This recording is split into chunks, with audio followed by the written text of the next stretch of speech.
kita bahagi. Jadi dibahaskan bilakah pengusaha memiliki duit tu, yang dia punya persen untung tu dia dapat bila. Kenapa soalan tu penting? Soalan tu penting untuk kita tentukan haul. Faham?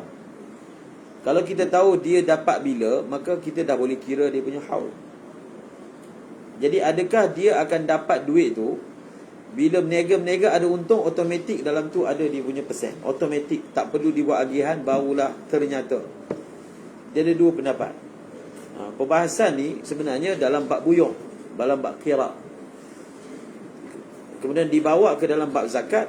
Daripada segi apa? Daripada segi nak menentukan bilakah si amilul qira' itu wajib bayar zakat, dan berapakah pemilik harta kena bayar zakat. So masa dia nak kira zakat, adakah dia akan campur modal, capital tu, untung. Untung ni dalam tu ada untung yang dia punya, dalam tu ada untung juga pengusaha punya.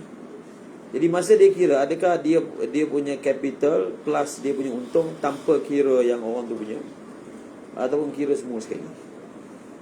Faham? Baca amilul qira', baca.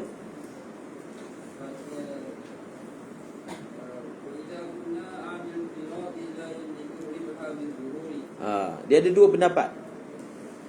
Satu pandangan kata amilul qirat yamlikur ribha bizzuhur.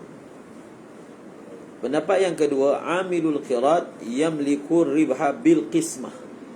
Faham? Bizzuhur ni maksudnya bila berniaga-berniaga kita dapat balik modal. Faham? Kemudian dapat lagi. Jadi bila kita dapat duit lebih daripada modal, maka itulah untung. Itu dipanggil untung sudah apa? Sudah zuhur. Tapi belum dibahagikan lagi. Dia masih lagi dalam proses jual beli, tapi untung tu dah apa? Dah ada dah. Untung dah ada tu bila jualan telah melebihi modal. Modal ni bukan maksud hanya semata-mata harga barang. Faham? Bila disebut kos jualan ni, bukan hanya barang tu kita beli berapa, itu saja kos, tak. Maksudnya termasuk juga utility yang syarikat kena bayar. Itu pun termasuk harga barang, kos. Termasuk juga kos kargo. Itu pun sebenarnya termasuk juga. Maksudnya setelah meraihkan semua tu, jualan kita telah melebihi. Itu dipanggil untung telah zahir. Faham? Contohnya dia beli barang dengan kos yang 50,000. 50,000 campur kos. Jadi jualan telah melebihi 50,000. Itu dipanggil ribih sudah zahir. Faham? Jadi persoalannya, adakah amilul qirat tu dia dikira telah memiliki untung itu, sebab memang ada perjanjian pun, secara automatik semata-mata zahirnya ribih ataupun tak. Bila untung zahir, semuanya adalah milik Rabbul Mal, dan hanya akan menjadi milik amilul qirat bila agihan dibuat. Bila agihan dibuat dan dia dah dapat kat tangan dia, baru dia punya. Selagi mana belum dibuat agihan, itu bukan dia punya. Semuanya adalah memakai kaedah, siapa punya capital, siapa punya modal, maka untung tu dia punya. Faham? Pengusaha hanya akan dapat lepas dibahagi. Dua pendapat. Baca. Kalau berdasarkan qaul yang pertama ni, yang disebut dalam bab qirat, kalau berdasarkan qaul yang pertama, maka bila kita selaraskan dengan bab zakat, maka fa'ala maliki zakatul jami'. Apa dia? Fa'ala al-maliki zakatul jami'. Lagi? Wa in akhrajaha min malil qurabi usibat min ar-ribhi fil asl. La yamliku kan? Yamliku la yamliku. La yamliku. La yamliku bizur, maksudnya yamliku bil qismah. Faham? Qaul yang pertama ni dia kata la yamliku bizzuhur, maksud dia qaul yang satu lagi lah, iaitu yamliku bil qismah. Jadi kalaulah kita kata amilul qirat ni tidak memiliki dengan semata-mata apa? Zahirnya untung, maka bila untung dah keluar, untung tu adalah kepunyaan malik. Bila untung tu kepunyaan Malik, maka tanggungjawab zakat tu atas dia sahajalah, bukan atas amil qura, logik kan. Sebab itu semua duit dia lah bayar zakat. Nanti dia akan diterangkan, okey, sekarang ni kena bayar zakat. Duit zakat tu nak tolak daripada mana? Dia ada dua. Satu, adakah zakat itu ditolak dan dikira sebagai kos ataupun tak? Faham? Kita ada Ra'sul Mal, kita ada ribah. Nak tolak duit zakat tu daripada mana? Tolak daripada Ra'sul Mal, kesan dia lain. Tolak daripada untung, kesan dia lain. Kalau duit zakat tu kita tolak daripada untung, so dia akan memberi kesan agihan kepada mereka berdua jadi kurang, betul tak? Agihan akan jadi kurang lah.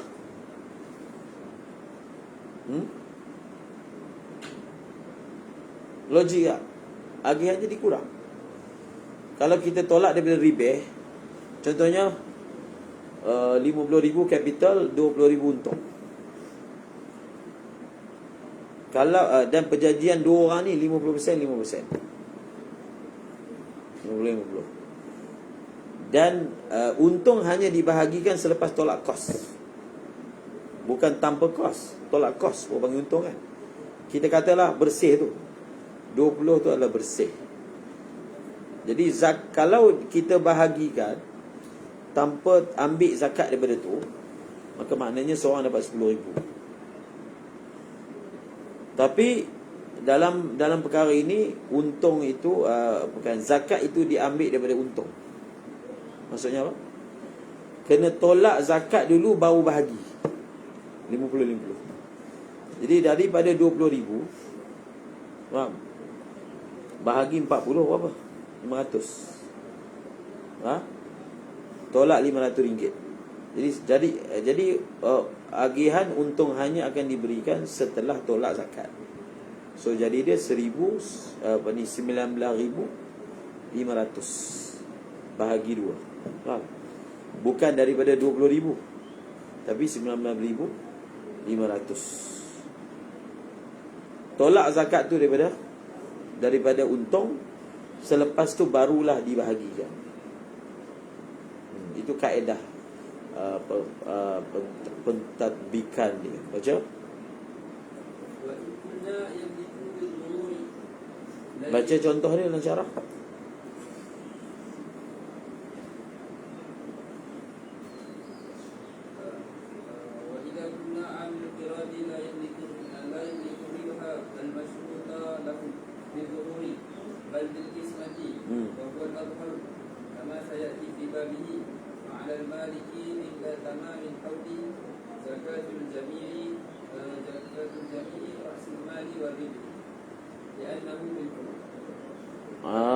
Di sini dia kata apa?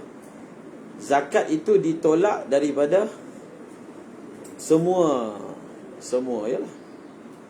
Dia bukan kira macam tu.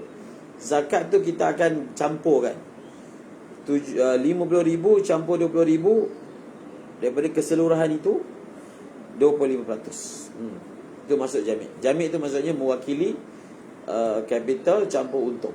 Dua tu campur, diambil 25%. Faham? Lagi? Okey, dicampur beratus. Kemudian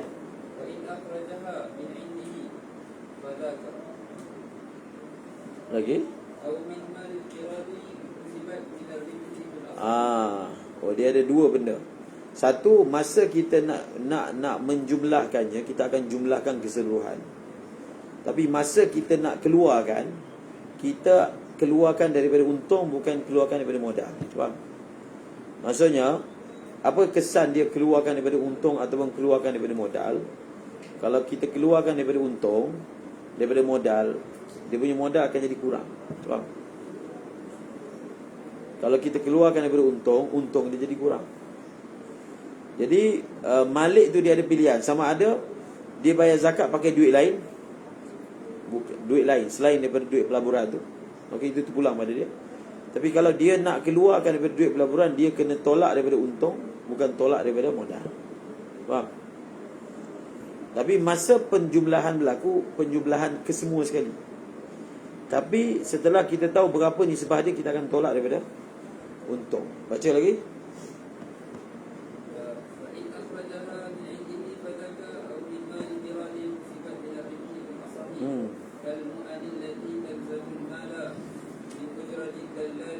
Bang, kalmu'ani, maksudnya pengeluaran zakat itu dikira seperti kos. Faham? Contohnya kan kos. Jadi kos-kos ni ditolak daripada mana?